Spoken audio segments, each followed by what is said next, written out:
Hi, I thought Alf would be a good segue to the Garfield cards because Alf reminded me quite a bit of Garfield. And although Alf wasn't a mean practical joker, most of the trouble and hell he put the Tanners and others through was just out of naivete, being from his backwards planet of Melmac. But I was really into these cards a lot. And I've actually had this binder since I was about 10. But some of these cards got replaced, and some of them I didn't have before. So here's this one. Behold the wonder that is me, and me.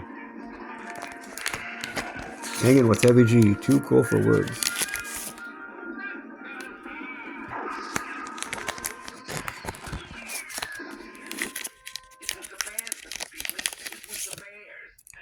Barky Bark, Bad Tootie Bone. A reference to Marky Mark, but I didn't get it at the time. I want to be your love cat.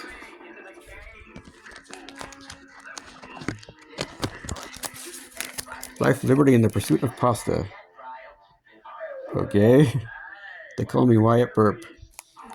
Lasagna at 9 o'clock. And I'm not adding these. These were the jokes. Odie, he's brainless as a brick. He was so mean to Odie. I mean, who doesn't like dogs? And he was a sweet dog. He had those odd moments, those moments of brilliance, too. Garfield and Arlene have a love-hate relationship. Garfield loves himself, and Arlene hates that.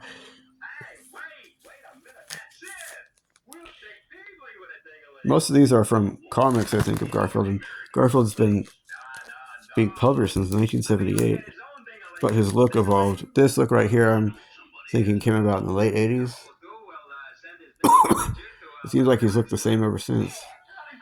Garfield and Odie, the funny feline in his canine cut-up. All's fair in love and war. Let the fur fly.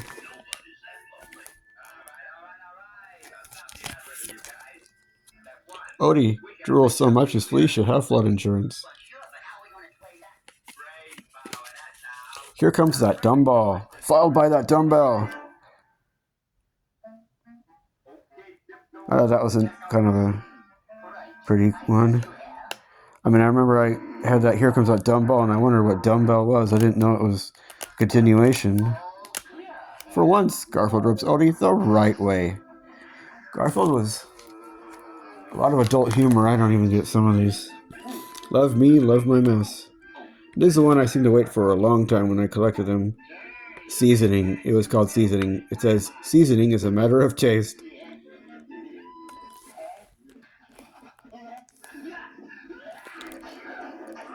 And I remember waiting to get this one. Fight night. Fight night. Shake paws and come out fighting. A split decision. Friends in the end.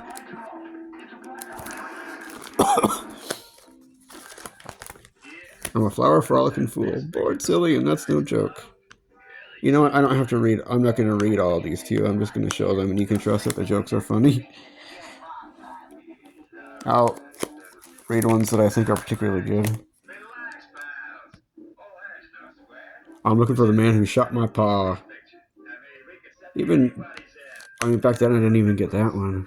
I thought he meant paw like P-A-W, like it was spelled. I didn't get the double meaning, but that old West trope. I'm looking for the man who shot my paw, like as in your father.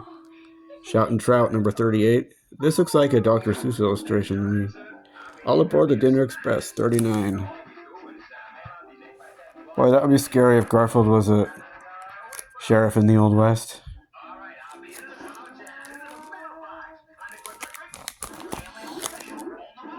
Never put off till tomorrow what you can eat today. Garfield believes in survival of the fattest. Service with a sneer.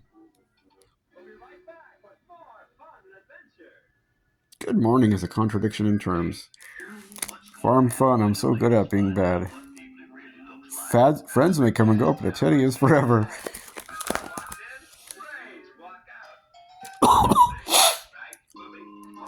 It just seems like, Garfield wasn't consistently cynical and mean. A lot of times he wasn't.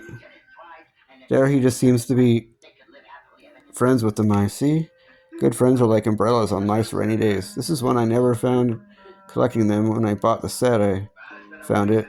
So naturally, I think it's pretty neat looking one. This is another one of those. Looking good like I knew I would. 62.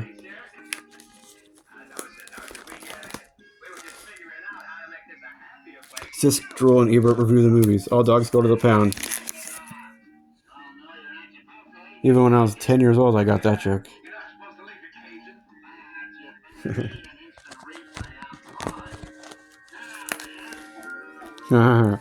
John learns not to give Garfield any lip. Everyone flips over a fat cat. Jester on board. Now, as you know, trading cards often have a mini series of a certain theme within cards. This is Stamps of the World. How unique. Grenada, what's up, Mon? Number 73. This is the original one I got. The original stamp card. And this is ironic because this is not Italy. With Uncle Sam. Garfield Stamps of the World USA. With liberty and lasagna for all.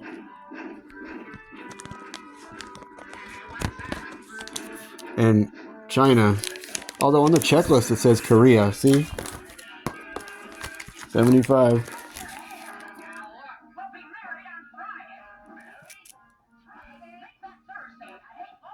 Yeah. Confucius say, he who eats first eats best.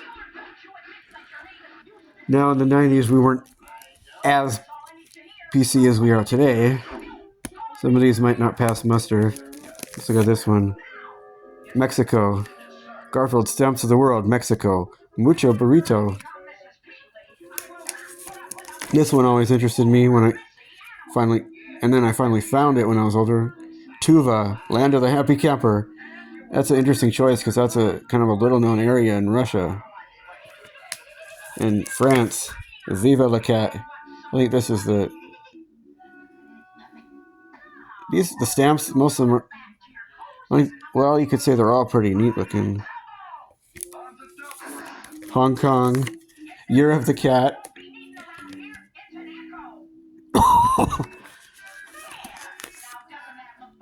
Now this is pretty funny.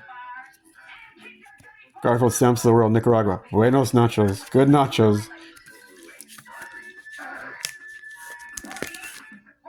In Canada, some of these I had when I was little and lost them and found them when I was a lot older. But Kanukamuk. The next series we're going to go through is sports, which is kind of cool that they chose that theme because Garfield is so lazy. I give my all to B-Ball. 82. I'm a fishing fool. The gridiron Garfield is touchdown bound. And you know, I wasn't that much of a sports enthusiast, so I never even knew how to pronounce this till about, 2020. I thought it was Gridiron. Gridiron Garfield is touchdown bound. Yeah, can you imagine Garfield doing that? Let's hit the beach, dude. Want to play hardball, hairball? My handicap is my driving. I didn't see that one probably till about 20 years after I started collecting these. The deep sea duo dives headlong into adventure. And finally, the great Garfski, I break for hockey. Obviously a parody of Wayne Gretzky, but originally I didn't get that. And then the Garfield checklist. That's a funny face. Now, the Garfield chase cards. These are pretty neat. The original one I got... the one I got was either this one. Cookies? What cookies?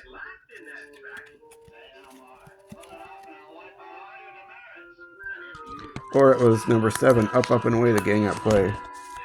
Another moment where Garfield and Odie just seem to be enjoying each other's company.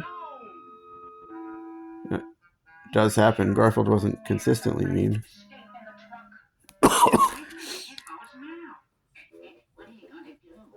Oh, and this is another one I found early on. Unhappy Landing.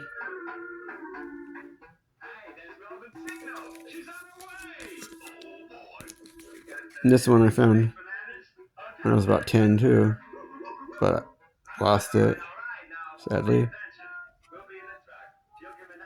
No matter where he goes, Garfield has to make his mark.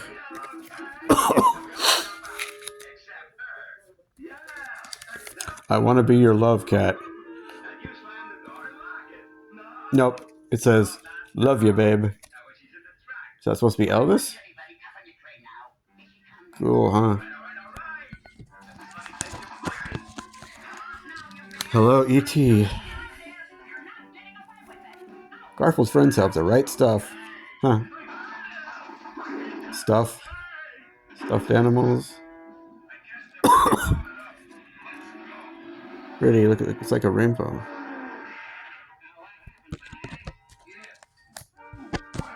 No, I think this is the neatest one for some reason. It's just like a regular playing card. Joker. Joker's wild. He's the real card. And finally, Alley Cat Antics. Showing impressive form, Garfield prepares to bull Odie over. Neat. What do you think? Funny, huh? Now, Tiny Toon Adventures, these ones came out in 1994, and about a year later, I decided I want to start collecting them. And these are the first ones that I repurchased as an adult. Buster Bunny. He was the leader and kind of like a lot like Bugs Bunny, but pretty much like a boy. He was a party animal, but pretty much a Boy Scout who always looked out for the little guy. And when he was a hell-raising prankster, it was usually with his slapstick. It was usually characters that needed a comeuppance, like Montana Max. Never underestimate his little boy. Goal in life to have more fun than is humanly possible. Welcome to the 90s. Favorite expression. He was played by voice actor Charlie Adler. He did the voice of Ickis on Unreal Monsters and Cow and Chicken and one of the bad robots in the Transformers movie. He's just a man of 1,000 voices. He's known for that, doing high voices a lot. He actually did the voice of Gazim and Aladdin, and I'll get to those later too. Number 1, Buster Bunny. Number 2, Babs Bunny.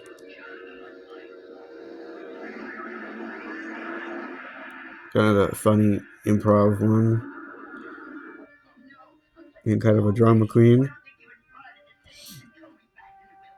I love the How I Spent My Vacation movie. You may have seen it, you may not have. I don't know. And the Tweety Bird's counterpart, Sweetie.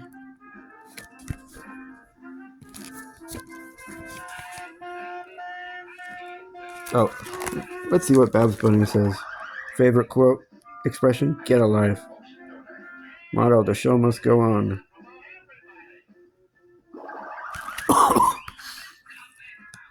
Yeah, Sweetie was made into a girl canary this time.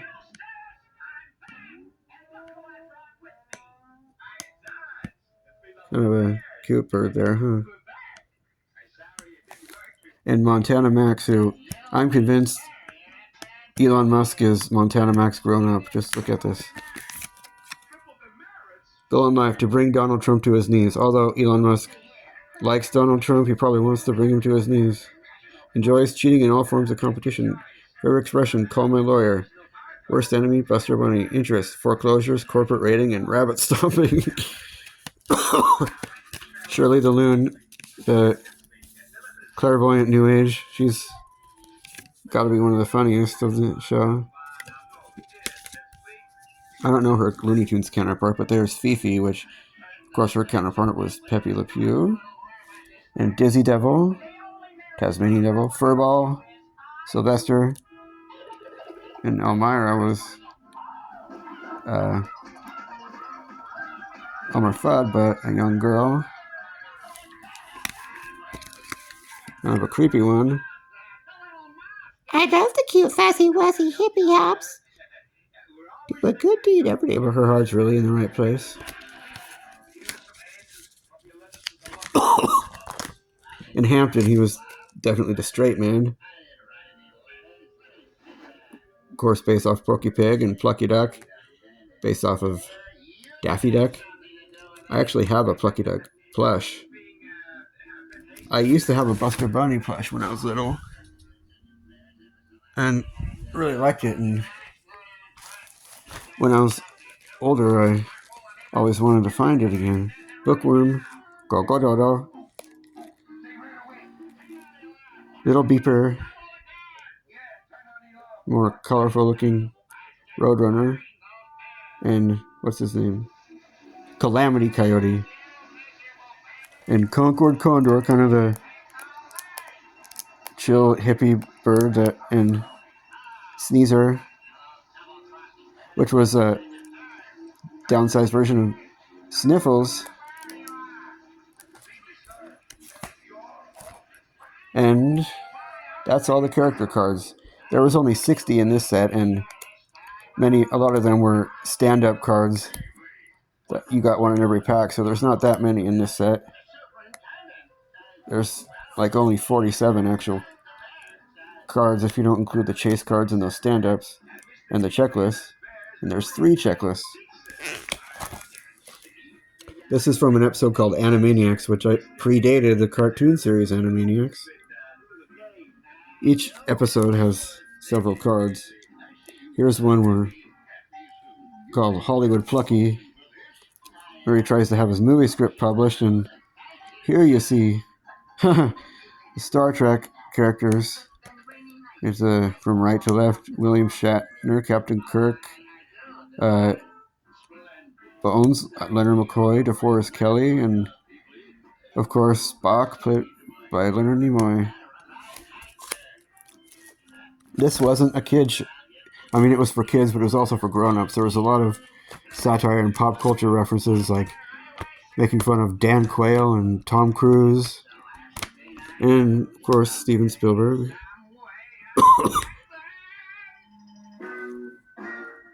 This was an episode called Fields of Honey, a spoof of Field of Dreams, where Babs Bunny was looking for her role model because she didn't have a counterpart.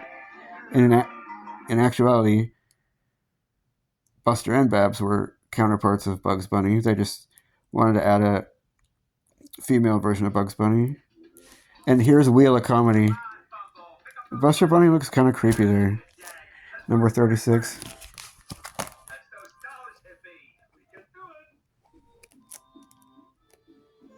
I won't tell you every single one of these cards.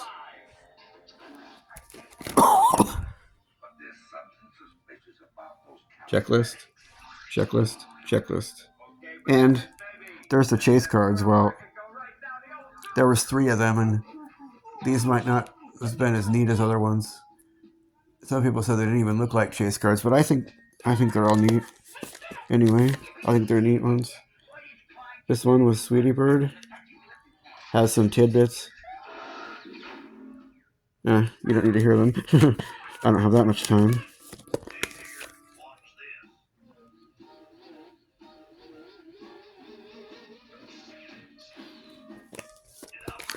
Now, I think this is the neatest one here. Furball one. That's Tiny Toon Adventures. I also have some Teenage Mutant Ninja Turtles, but I didn't really get heavy into collecting those. Okay.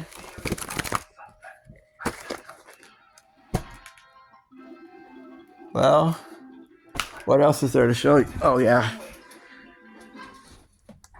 I never really put these ones in a binder, but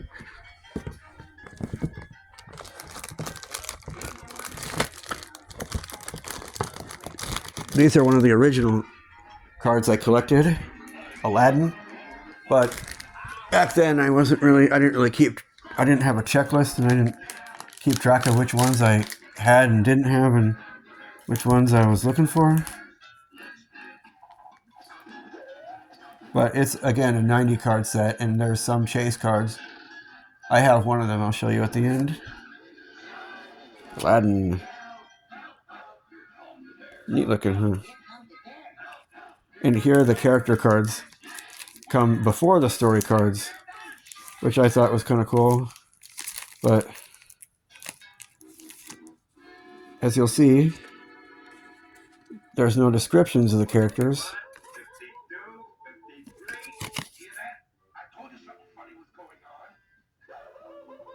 The design of them might make up for it.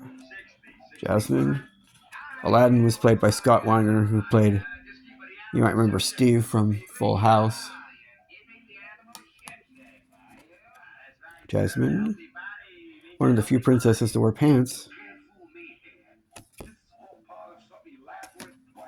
Sultan. Douglas Seal was the voice actor, and he